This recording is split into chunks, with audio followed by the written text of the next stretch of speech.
Yussi Claire, dakuan po natin ang flood control scandal. Nais po naming malaman, lalo na po ng publiko, kung ano na po ang estado ng investigasyon sa flood control anomalies. Marami ho ang nakakapansin at nagsasabi na walang napapaaresto kumbaga ng mga big fish.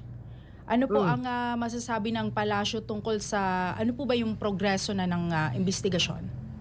Hindi ko nga po malaman kung saan nagagaling na laging sinasabi na lang walang napapa-arestong big fish. Siguro Raya and Francis, ito ay medyo may pagka-negatibo ang dating. Dahil tandaan po natin, September lang po na establish or na isa publiko ang paggawa, no, pag-create ng ICI. Okay? So pero dahil doon September pa lang, pero buwan ng December, marami na pong warrants of arrest ang na-issue. Marami na rin po ang naaresto. Marami na rin po ang nagtago. Marami na rin pong assets ang na-freeze. Marami na rin pong kinasuhan ng BIR. Meron na rin pong mga sasakyan na napa-auction ng Bureau of Customs.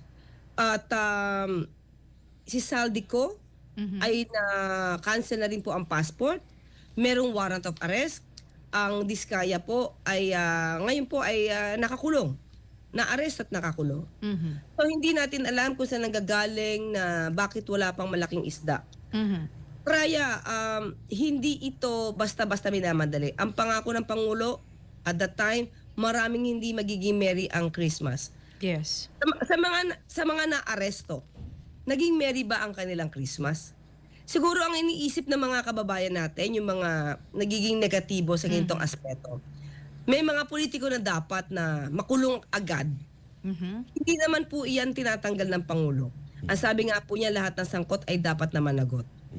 Pero kung ang iniisip nila ay dapat si Senator ganyan, nakakulong na bago magpasko. Hindi naman po yun yung sinabi ng Pangulo. Ang sabi ng Pangulo sa kanya mga nabanggit ay mayroong makukulong at hindi magiging merry ang Christmas. Kung iba ang kanilang pananaw, hindi po natin sila masisisi, pero hindi rin po yan ang pananaw ng Pangulo sa kanya mga naging naturan.